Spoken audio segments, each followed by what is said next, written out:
മനുഷ്യർക്ക് കിട്ടേണ്ട സമ്പത്ത് ദൈവം ചില മനുഷ്യരുടെ കയ്യിൽ ഏൽപ്പിക്കും. അമാനത്തെന്ന് പറയും.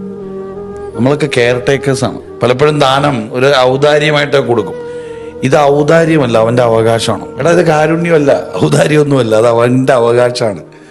എനിക്ക് തന്നിട്ട് എന്നെ പരീക്ഷിക്കുക, കൊടുക്കൂല്ലയോ നോക്കാൻ. ആയിഷമ്മ ഒരിക്കൽ വേറെ പൈസ അത്തറൽ മുക്കിയിട്ട് കൊടുത്തത്. എന്തിനാ അങ്ങനെ ചെയ്തതെന്ന് ചോദിച്ചപ്പോൾ ഞാൻ കൊടുത്തത് എൻ്റെ ദൈവത്തിനാ.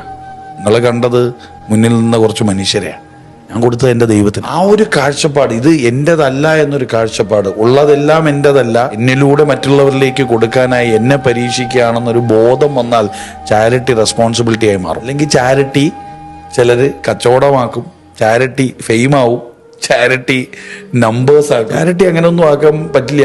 ചാരിറ്റി എന്ന് പറയുന്നത് റെസ്പോൺസിബിലിറ്റിയാണ്. ഇതൊന്നും എൻ്റെ അല്ല.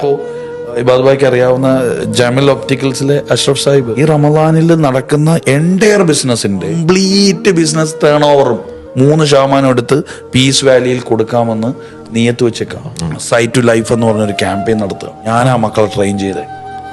ഞങ്ങളിപ്പോൾ വർക്ക് ചെയ്യുന്നത് പീസ് വാലിയിൽ ഇന്ന എമൗണ്ട് കൊടുക്കണം, അതിന് എന്തൊക്കെ ചെയ്യും, എത്ര ബിസിനസ് കിട്ടുമോ അതിന്റെ 3%. ഇപ്പൊ എന്ത് പറ്റിയെന്ന് ചോദിച്ചാൽ കുട്ടികളുടെ സെയിൽസുകാരൊക്കെ ഭയങ്കര ആവേശത്തിലാണ്. കച്ചവടം ചെയ്ത് ഇൻസെന്റീവ്സ് മേടിക്കാനല്ല, ആ പാലിയേറ്റീവ് കെയറിൽ പൈസ എത്തിക്കണം.